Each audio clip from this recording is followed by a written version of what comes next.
Swadee Krap and welcome to the Thaiger and Thailand News Today.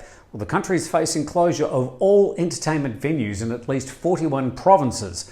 Thailand's private sector is calling for an acceleration of the vaccine rollout, and a Chiang Mai 22-year-old woman remains in detention after being arrested for alleged computer crime violations and defamation of the country's monarchy.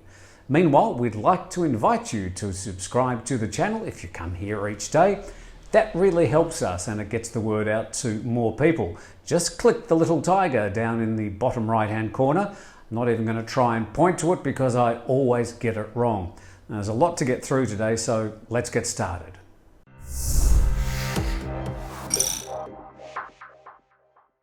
In news just to hand, the CCSA say they will close all entertainment venues in 41 provinces, including Bangkok, for at least 2 weeks. They say the cases spawned by the Thong Lor cluster have spread rapidly across the country.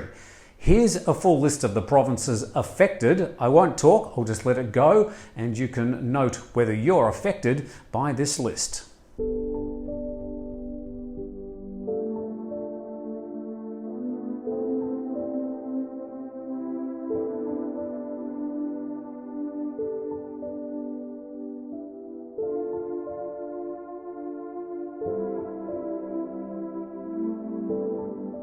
A full breakdown of today's case numbers and specific provinces affected across the country can be found at thetiger.com.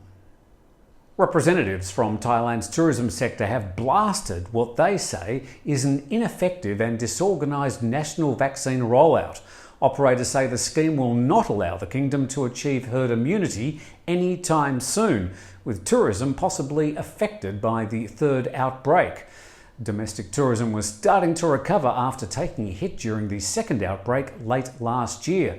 The Thai Hotels Association says operators were beginning to see things pick up ahead of the Songkran holiday and were looking to solid bookings over the annual New Year festival. They say the most urgent need right now is a proactive strategy for the country's public inoculation. They add that private firms must be given approval to order different types of vaccines if herd immunity is to be achieved. The Joint Standing Committee on Commerce, Industry and Banking is also urging the government to ramp up the rollout of vaccines and for private companies to be allowed to import doses. A prominent Thai virologist has confirmed that the so-called UK COVID-19 variant, also known as B.1.1.7, is behind the latest cluster of infections detected at Bangkok nightlife venues and now potentially spreading to other provinces. Professor Yong Puvarawan from the Chulalongkorn University warned that this variant is 1.7 times more contagious than the original COVID-19 and is urging people to avoid unnecessary travel over the Songkran holiday. For now, officials say they are baffled as to how the variant reached the kingdom, despite strict testing and quarantine protocols. Yong says the government now needs to balance the risk to elderly citizens with measures to stimulate the economy over Songkran. But the word from the top is that the government will not impose a lockdown over Songkran, insisting each province can implement its own disease prevention measures. PM Prayut Chan-o-cha says that the government will have to manage any potential fallout after the holiday. This is what he said. Whatever will be, will be. The reason is it's a matter that involves a huge number of people. The government will have to try to cope with that later. Of course, we can order a new lockdown and make everyone stay at home, but the question is, will anyone be happy with that? In Phuket today, another 2 COVID infections were confirmed, but officials say they're still waiting for the results of hundreds of others who may have been in contact with people that attended parties over the weekend.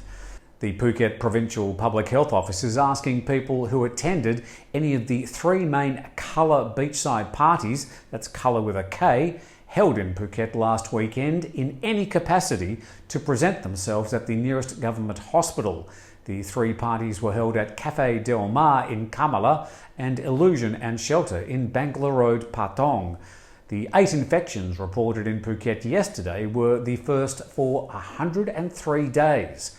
across the nation in what the CCSA spokesperson described as a whopping number of COVID infections in the past few months. 405 new infections were reported today. Most of the new infections are linked to nightlife venues, primarily in Bangkok among a young adult population in their 20s and 30s. Bad news for bars, but good news for Tinder and other dating apps. More than half of the Tinder members across the globe are Gen Z, that's 18 to 25-year-olds. Even before the pandemic, they were already redefining the rules of dating. Then 2020 happened and everything changed. Last year was the busiest year in Tinder's history, and it's going to be a completely new decade of dating.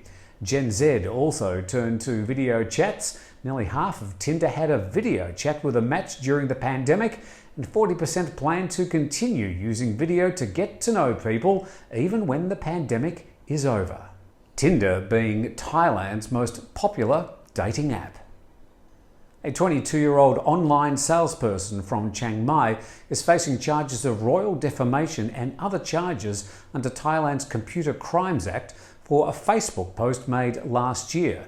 Officials also presented a search warrant issued when they arrived at her doorstep by the Chiang Mai Provincial Court and confiscated her mobile and an iPad. Thai lawyers for human rights report that she was arrested on March 31st by a team of up to 6 police. The woman denies all charges and says she's not involved with the Facebook profile in question.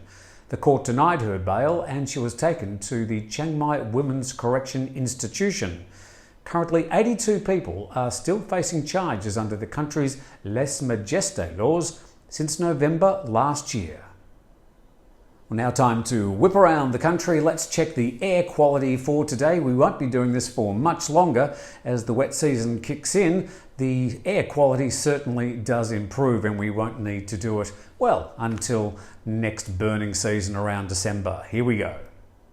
Checking the air quality around Thailand today, we'll start in Bangkok where we've got mostly moderate air conditions, but a few spots with higher, considered unhealthy for sensitive groups, to tomorrow, and it looks like it will clear up just a little bit on Saturday, unfortunately getting worse again. Temperatures around 34 over the next few days, mostly cloudy, even some showers on Saturday. In Phuket, moderate air, a few green spots. Will get worse tomorrow, but improving again on Saturday. Temperatures of around 29 degrees, but very humid. Plenty of sunshine, but a little bit of cloud and some possible rain in the evenings as well. To Nakhon Ratchasima, we can see some fires out there on the Cambodian border, but most of the east much clearer than it has been in recent days, although there are some orange patches. The next few days turn into yellow and green. Temperatures around 34 degrees, mostly cloudy, a few showers. Up in Chiang Mai, yellow all around, a few spots of green. Moderate air conditions, certainly a lot better than it has been. Friday and Saturday much the same with top temperatures of 36 degrees. Sunny tomorrow, and it looks like there could be some rain on Saturday up in the north. And if you're wondering why it's taking a bit longer to do the weather today, I was getting a bit of help from Dam the cat. Thank you very much, Dam. You're going to say hello? No, couldn't care less. A few things just before we go. Firstly, a big thank you to one of my staff members who leaves today. His name is Champ and he's been behind the edit buttons for the past few months and done a sterling job during some big changes to the Thaiger and our YouTube channel. So best wishes to you, Champ. Thank you very much for your honesty, for your skills and for your friendship over the last few crazy months. Also, a shout out to Grady Ballantyne, one of our Thaiger legends. Thank you very much for becoming involved as a Thaiger member. There's details under this video. I think if you're on a desktop anyway, it says join. You can click on that and find out more about the benefits of becoming a Thaiger member. But that's it for today. All the latest news, of course, at thethaiger.com. A very busy news cycle at the moment. We appreciate you watching and we look forward to seeing you tomorrow.